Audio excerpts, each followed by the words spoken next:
Hello दोस्तों, प्रणाम। जय श्री राम, जय माता दी, हर हर महादेव।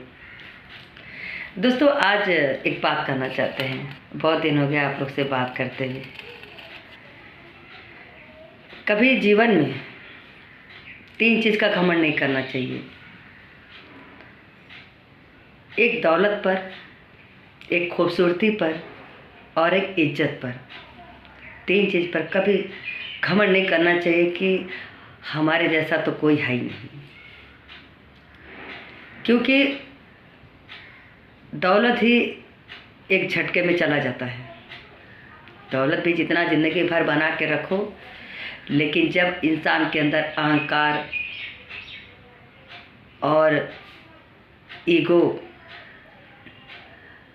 अभिमान अगर ये बढ़ने लगता है तो धीरे धीरे धन भी घटने लगता है,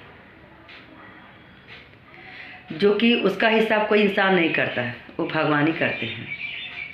इसलिए कभी अगर जीवन में धन दौलत बहुत ज़्यादा क्यों ना हो, पर अपने धन दौलत का घमंड नहीं करना चाहिए। कभी ये नहीं कहना चाहिए कि हम बड़े बाप के बेटे हैं या बेटी हैं या उनकी बहू हैं।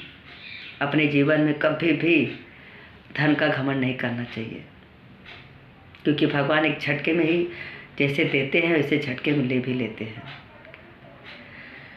और रह गया दूसरी बात, खूबसूरती का भी अच्छी बात है।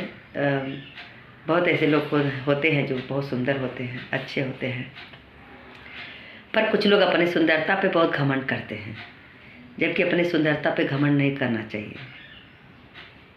क्योंकि सुंदरता एक बीमारी है। अगर इंसान कितना ही सुंदर हो, अगर उनको कोई बीमारी लग जाता है तो सुंदरता भी ढल जाता है, सुंदरता भी चला जाता है। क्योंकि सुंदरता भी बीमारियों में ही चला जाता है।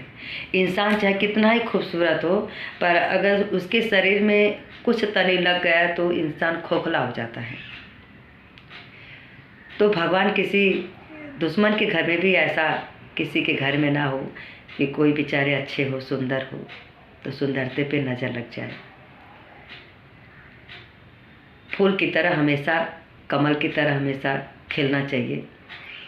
अच्छा लगता है सबको खूबसूरती, पर क्या है कि खूबसूरती का घमंड नहीं करना चाहिए। कुछ लोग ऐसे होते हैं कि अपने सुंदरता पे, अपने खूबसूरती पे बहुत घमंड करते हैं, बहुत ईगो लाते हैं, दूसरे को नीचा दिखाते हैं। इसलिए कभी अपने जीवन में खूबसूरती का तो कभी घमंड नहीं करना चाहिए, क्योंकि उसमें भी हम आप नहीं करते हैं, पर भगवान देखते हैं सब। वो कब खूबसूरती पर काला धप्पा लगा दे, कोई भरोसा नहीं। इसलिए कभी भी, चाहे आप हो चाहे हम हो, कोई भी हो, अपनी अपने सुंदरता पे कभी घमंड नहीं करना चाहिए, कि ये तो सब भगवान का है बना हुआ रचना। जीवन तो भगवान ही दिए हैं। इस शरीर का कब क्या हो जाए कोई नहीं जानता है। जब तक जियो तो सबको खुश रखो, खुश रहो। कभी किसी को दुख मत दो। कभी किसी का नकल नहीं करना चाहिए कि हम अच्छे हैं तो सामने वाला ऐसा वैसा। कभी किसी का मजाक भी नहीं उड़ाना चाहिए। और रह गई इज्जत की बात, इज्जत भी कमाने में, बनाने में पूरी उम्र निकल जाती है। 7 पीढ़ी तक आ जाती है। बाप दादा जो बनाए रहते हैं, बेटे को पकड़ना पड़ता है, बेटियों को संभालना पड़ता है। तो इज्जत बना के हमेशा रहना चाहिए। पर हाँ, अगर आप इज्जतदार हो, हम इज्जतदार हैं, तो कभी किसी के घर में बहन बेटी